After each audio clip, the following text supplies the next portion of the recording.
I know what you're thinking. How on earth do your bad drawings make you a great artist? Like, wouldn't this make more sense as a sign that you're a great artist as opposed to this? And yet, that's not the reality. It's quite the paradox if you ask me. But if you let me, I'd love to share exactly why it actually makes sense.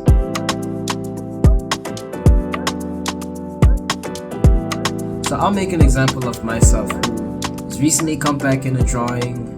Like, I'm back in this game, full force, not full time. I still have a job. I get a sketchbook, find a beginner's course, and I get right into it. But then in the process of resuming my craft, there was one thing I kept hearing from my virtual instructor.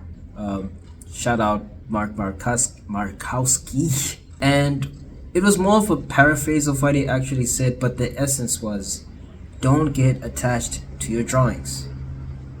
Maybe he said don't get married, but it can be understood all the same. Now maybe you're wondering, why would I not get attached to my drawings? Like, this is something I love to do. This is my passion. I should love the thing that I draw. Like, what are you talking about, bro? But to give a bit more context, he's speaking about your sketches in a sketchbook. And that's what the purpose of a sketchbook is for. Sketches. It's in the name. And just in case you don't know what the word sketch actually means, I'll let Oxford Languages define it for us. A rough or unfinished drawing or painting, often made to assist in making a more finished picture. I will repeat. A rough or unfinished drawing or painting, often made to assist in making a more finished picture. Seems to me like the point of a sketch is not to make something beautiful or done, but rather to put a thought on your page with the objective to make something that you'll be proud of at the end.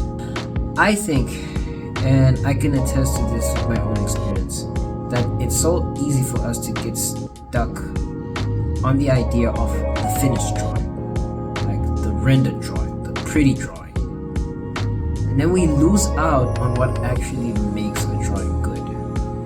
Or rather, we lose out on what actually makes me or you a great artist. You would think it's about how much time you spend on a singular drawing, but let me do this. Let's say I give you 30 seconds only to get the drawing onto the page. Would you know where to begin? Would you know how to get the structure right? Could you do that with ease? And from what I've been seeing and hearing, it's very clear to me that a good artist can get the structure and the essence of their subject in like 10 to 30 seconds easily. And that's because of the time they've taken to understand the fundamentals. I believe this is why it's important not to skip any steps in life. And in this case, the process of becoming the artist that you always desire to be. Because the process of becoming that great artist is your bad art. Your unimpressive art.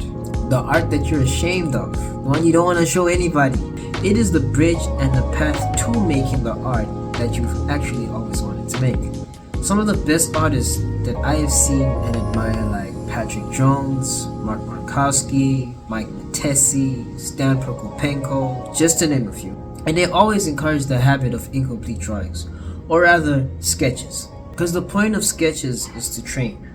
It's a place for you and I to iterate on ideas, styles, and concepts. You can call it the ideation process. Which reminds me of God when he created the universe. His spirit was like hovering over the whole earth, which to me suggests a contemplative state that he was in, ready to continue creating. And in 24 hours, after iteration upon iteration upon iteration, until he found that it was good, then the day was done. So your sketchbook is your personal space to freely experiment, mess up, and understand your craft more at your pace. You have no idea the hundreds and thousands upon hundreds of thousands of drawings you will end up drawing in your lifetime. There is no way that they will all be that meaningful to you. Like, right now, if someone were to come to you with a drawing you made when you were much younger, that you probably would have forgotten, you would have been surprised. Same with myself. So like it's nothing unique to anybody of any kind, of any, like, it happens. We're not gonna remember every single drawing we make. Throughout the video, I've been showing principles that will help you look up to the drawings that you currently look down upon. So let me organize it a bit more clearly for you. 3 tips.